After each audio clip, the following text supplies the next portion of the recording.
کوئی چیز تقدیر سے باہر نہیں ہو سکتی، اس میں بحث منع ہے۔ اچھا عمل ہو، برا عمل ہو، سب تقدیر میں، خوشی ہو، غمی ہو، مصیبت ہو، آفات ہو، کوئی بھی تکلیف ہو، ما اصاب من مصیبت فی الارض ولا فی انفسکم، کوئی بھی مصیبت زمین آسمان میں اترے، کسی کی جان پہ اترے، الا فی کتاب، ہم نے پہلے لکھ چکا ہوتا، ما اصاب من مصیبت فی الارض ولا فی انفسکم الا فی کتاب من قبل ان نبرأها۔ آگے آج کا مفہوم ہے، اس لیے تم کو بتا دیا تھا، کہتے ہیں تم یہ نہ کہو ایسے ہوتا تو ایسے ہو جاتا، ایسے ہوتا تو ایسے نہ ہوتا، یہ ہونا ہی تھا، یہ ہونا تھا کہ تم کو یہ سوچیں ختم ہو جائیں، ہاں کہ ایسے نہ ہوتا تو ایسے ہوتا، میں ایسے نہ کرتا، ادھر نہ جاتا تو ادھر، ڈاکٹر کے پاس نہ جاتا، یا میں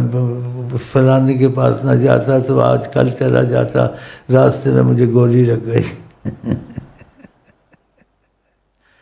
کہا اس لیے کہا کہ تم اس چیز کو نہ سوچو، اس لیے حدیث میں آتا ہے جو چیز نہ ہو پہلے سبب کرو اس کے دفاع کا،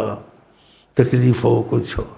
لیکن جب ہو جائے پھر یہ نہ کہو ایسے نہ ہوتا، ایسے ہوتا، ایسے اگر ہوتا تو پھر ایسے ہو جاتا۔ یہ ہونے کے بعد آقا جی نے کیا سکھایا صلی اللہ علیہ وسلم، قدر اللہ ما شاء فعل، جو خدا نے مقدر کیا تھا وہ ہو کے ہی رہا، جو خدا نے مقدر کیا تھا وہ ہو کے ہی رہا۔ اس لیے دعا کی بڑی اہمیت ہے،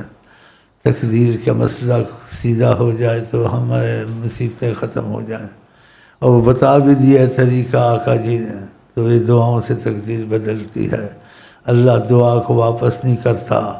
آقا جی کہتے ہیں اللہ تعالیٰ بہت شرم حیا والے ہیں کہ کوئی ہاتھ اٹھائے اور بھیک مانگے، خدا اس کو بھیک نہ دے، ضرور دیتا ہے کچھ بھی ہو۔